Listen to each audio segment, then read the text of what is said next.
معجون تشينا بزاف بنين بمقادير مضبوطة، ولا مربى البرتقال مرحي. شوفوا القوام تاعو، ابقاو معايا باش نشوفوا الوصفة ونوجدوها كيف كيف. هنايا بديت بسم الله، غطيت كامل هذاك البرتقال هكذا في لاغاب. هنايا وين تجي هكذا يجي القشور هكذا خشين، ما نغطيهاش في هذاك الرقيق.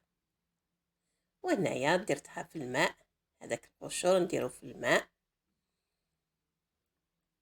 ونقعد نبدلو الماء باش تنحالو هذيك المرورية واحد 3 خطرات ولا 4، وانا نبدلو الماء باش تنحالو كامل هذيك المرورية.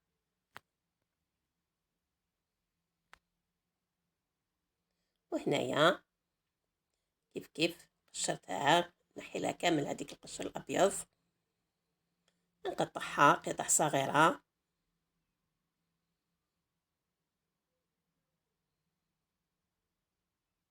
انا هنايا اديت 3 كيلو تاع برتقال، بعد ما قشرتها كامل باش وزنتها، كي قطعتها هكذا وزنتها، وزنت هذاك المبشور تاع هذيك البرتقال تاع تشينا.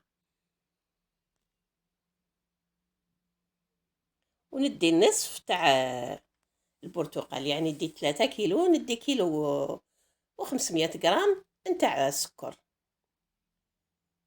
يعني نديرو النصف تاع البرتقال، ما نديروش السكر بزاف.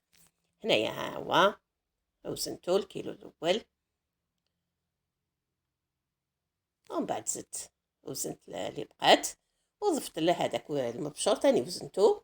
وهنايا جبت السكر، ولا اللي ما عندوش ميزان يدير كيلة تاع البرتقال ونص كيلة نتاع السكر. نجيب بين بواط هنايا هكذا نفرغ فوقها كامل السكر العبار هذاك، نغلقها ونخليها. حبيتي تخليها في الثلاجة تبات، حبيتي تخليها من الصباح حتى العشية، وضربة على ضربة هكذا خلطيها هكذا. نخلطها بمغرفة باش يذوب هذاك السكر هكذا كامل. راح تحصلي على معجون يجي بزاف بنين هكذا، حتى وين يخرج كامل هذيك البرتقال الجو تاعها ويذوب هذاك السكر.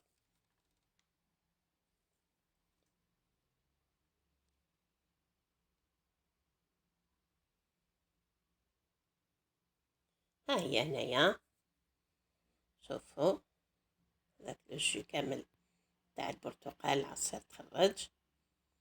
نضيف هذاك المبشور كيف اللي كانت نحات له كامل هذيك المروريه.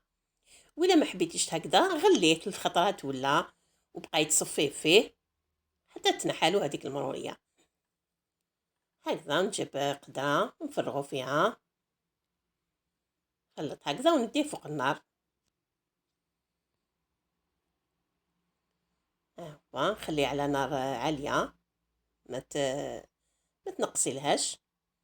هنا بعد ما طيب شويه البرتقال نجيب نصف حبه ليمون، ما ديريش في الاول، خليه حتى يقرب يطيب المعجون. نضيف هذاك نصف حبه تاع عصير الليمون عفوا، نضيفها ونخليه يطيب حتى تشوفي السيغو تاعك بدا يعقد هكذا. كي تبدا دير الرغوه من الفوق نحيوها. ها هو هنايا شوفوا ثقال. هنايا نرحيه، حبيتي ترحيه كامل، حبيتي تخليه هكذا شويه فيه قطع صغيره كيما هنايا، خليت قطع صغيره فيه. ونعاود نردو فوق النار 5 دقائق هكذا. بعد ما رحيتو نعاود نردو فوق النار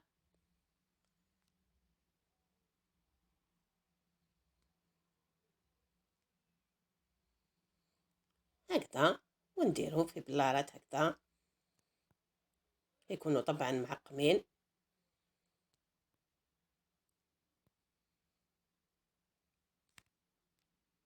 هكذا. بعد ما نكمل نعمرهم نغلقهم مليح ونقلبهم ونخليهم 24 ساعة.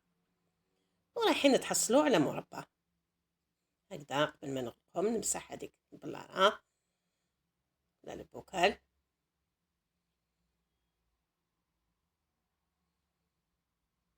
وهذا البرتقال اللي اخترت انايا يعني ما تجيش حلوه بزاف، ماشي هذيك اللي تجي حلوه حلوه، يعني ولا حبيتي تزيدي شويه السكر تقدري ديري في الكيلو تاع البرتقال ديري 600 غرام سكر ولا 700 غرام، لكن انا حبيته هكذا نص بنص، راح يجي بزاف بنين وما يجيش حلو بزاف. ها هو بعد ما برد القوام تاعو. ان شاء الله تعجبكم هذه الوصفه، جربوها، والى فيديو قادم ان شاء الله، والسلام عليكم ورحمه الله وبركاته.